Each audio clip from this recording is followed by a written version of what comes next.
తెలంగాణ తొలి ముఖ్యమంత్రి BRS party Nizamabad జిల్లాలో పర్యటన సందర్భంగా అన్ని ఏర్పాట్లు దగ్గరుండి పాల్కొండ ఎమ్మెల్యే మాజీ మంత్రి వేముల ప్రశాంత్ రెడ్డి దగ్గరుండి చూస్తున్నారు. దానికి సంబంధించి సార్ ఎలా ఉండబోతుంది నిజామాబాద్ జిల్లాలో మాజీ సీఎం కేసీఆర్ పర్యటన?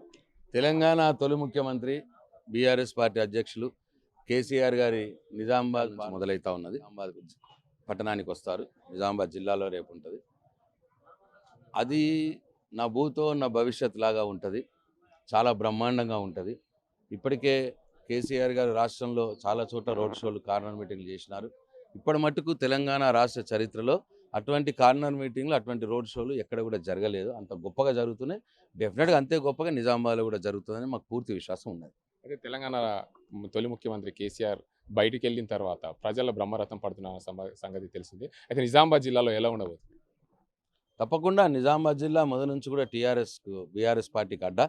మొట్టమొదలు జిల్లా చైర్మన్ని స్వతంత్రంగా గెలుచుకున్న జిల్లా ఇది. నిజామాబాద్ జిల్లా టీఆర్ఎస్ పార్టీ గెలుచుకున్న 2001 నుంచి కూడా ఉద్యమాల గడ్డ నిజామాబాద్. తప్పకుండా ఇక్కడ అంతకంటే ఎక్కువ ఆదరణ ఉంటుంది కానీ తక్కువ ఉండదు.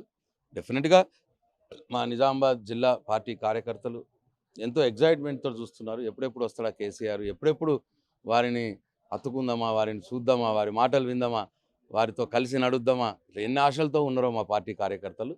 రేపు చూస్తారా ఉత్సాహం మీరు. సార్ చెప్పండి, నిజామాబాద్ జిల్లాలో ప్రధానంగా 3 పార్టీలు పోటీలో ఉన్నాయి. 3 పార్టీలో మీకు ఏ పార్టీతో పోటీ? మీరు ఎలా ఉండబోతుంది నిజామాబాద్ పార్లమెంట్ పార్టీ? ఈ రోజు నాటికి నిజామాబాద్ పార్లమెంటు నియోజకవర్గంలో నంబర్ 1గా బీఆర్ఎస్ పార్టీ ఉన్నది, నంబర్ 2గా బీజేపీ పార్టీ ఉన్నది, నంబర్ 3గా కాంగ్రెస్ పార్టీ. 3 కూడా చాలా దూరం ఉన్నది. చాలా అంటే చాలా దూరం ఉన్నది. ఈ 4-5 నెలలలోనే ఇంత అప్రతిష్ట మూట కట్టుకున్నటువంటి ప్రభుత్వాన్ని నేను 30 సంవత్సరాలుగా ఎప్పుడు కూడా చూడలేదు. అంత అంత అప్రతిష్ట ఉన్నది, అంత కోపం ఉన్నది ప్రజలకు ఈ రేవంత్ రెడ్డి మీద, కాంగ్రెస్ పార్టీ మీద. అసలు వాళ్ళ మాట తీస్తేనే తిడతా ఉన్నారు ప్రజలు గ్రౌండ్లో. నేను రోజు తిరుగుతున్నాను, పొద్దున సాయంత్రం కలిసి 6 విలేజ్ తిరుగుతున్నాను నేను. ఏ ఊరికెళ్ళు వాళ్ళ మాట తీస్తేనే తిడుతున్నారు.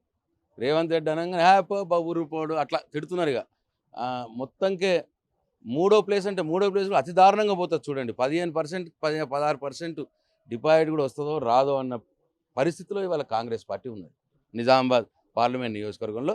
మొత్తం రాష్ట్రం అంతా కూడా అదే సీన్ ఉంటుంది. మొత్తం రాష్ట్రం అంతా కూడా అట్లనే ఉంది. అన్ని మోసపు హామీలు ఇచ్చినాడు, ఒక్కటి కూడా చేయలేదు. అన్ని అబద్ధ హామీలు.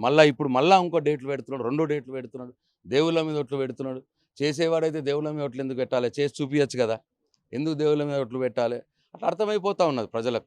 రేవంత్ రెడ్డి గారి గురించి మొత్తం అర్థమైపోతూ ఉన్నది. కాబట్టి 3వ ప్లేస్ కూడా అతి దారుణంగా 3వ ప్లేస్ నేను చెప్తున్నా, మీరు ఇది రాసి పెట్టుకోండి. అయితే సార్ చెప్పండి, నిజామాబాద్ జిల్లా ప్రజలకి చివరిగా ఏం సందేశం ఇస్తారు పార్లమెంట్ ఓటర్లకి? నేను నిజామాబాద్ పార్లమెంట్ నియోజకవర్గ ఓటర్ మహేషాలందరికీ నా నమస్కారం. మీకు నాది ఒకటే విజ్ఞప్తి. ఇటు కాంగ్రెస్ పార్టీ మొన్న అసెంబ్లీ ఎన్నికల్లో చాలా హామీలు ఇచ్చింది, ఒక్కటి కూడా చేయలేదు, ఒక ఉచిత బస్సు తప్ప.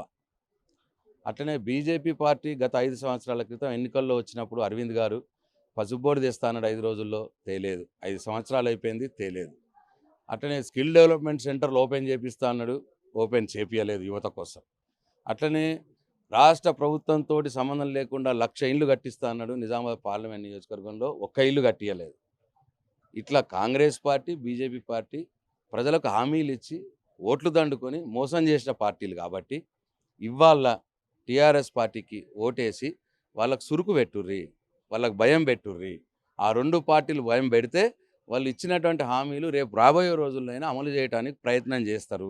వాళ్ళకు భయం పెట్టక వాళ్ళకే ఓట్లేస్తే మనం లాపర్వాయితము, మనల్ని ఎవ్వరు పట్టించుకోరు. 5 సంవత్సరాలు మనకు ఏవి రావు. కాబట్టి ఎన్నికల్లో టీఆర్ఎస్ పార్టీకి ఓటేయండి, వాళ్ళకు సురుకు పెట్టండి, భయం పెట్టండి. దాంతోనే వాళ్ళు మళ్ళీ మనకు చేయడానికి ప్రయత్నం చేస్తారు. నంబర్ 1. నంబర్ 2, మాకు ఓటేస్తే ప్రశ్నించే గొంతుని ఓటేసినట్టు అవుతుంది, మమ్మల్ని బలం చేసినట్టు అవుతుంది. మాకు ఓటేయండి. మేము కాంగ్రెస్ పార్టీ, బీజేపీ పార్టీ మెడలు వంచి వాళ్ళు చెప్పినటువంటి హామీలు అమలు చేయడానికి మేము ప్రయత్నం చేస్తాం. మీతో కలిపి పోరాటం చేస్తాం, అసెంబ్లీలో పోరాటం చేస్తాం, పార్లమెంట్లో పోరాటం చేస్తాం. వాళ్ళ మెడలు వంచి మీకు ఇచ్చిన హామీలు అమలు చేస్తాం. బాజిరెడ్డి గోవర్ధన్ గారిని, మన మనిషిని, మన ఇంటి మనిషిని, మన మన మన మధ్యలో ఉంటూ మన కష్టసుఖాలు తెలిసిన వ్యక్తి బాజిరెడ్డి గోవర్ధన్ గారు. అదే అరవింద్ గారు అంటే బాల్కనీలో కూర్చొని సోషల్ మీడియాలో మాట్లాడు తప్పిస్తే ఎన్నడూ ఏ ప్రజల్ని కలవలేదు, ఎవరిని పట్టించుకోలేదు. జీవన్ రెడ్డి గారు కాంగ్రెస్ పార్టీ అభ్యర్థి నిజామాబాద్ జిల్లాలో ఎవరిని గుర్తుపట్టరు, ఎవరితో సంబంధాలు లేవు. కాబట్టి మన మనిషి, మన మధ్యలో మనిషి వాయిరెడ్డి గోవర్ధన్ గారిని గెలిపియండి. తప్పకుండా మేము అసెంబ్లీలో, పార్లమెంట్లో పోరాడి వారు కాంగ్రెస్ పార్టీ, బీజేపీ పార్టీ ఇచ్చిన హామీలను అమలు చేయించేదానికి పోరాడతాం, వాళ్ళ మెడలు వంచుతాం. Thank you.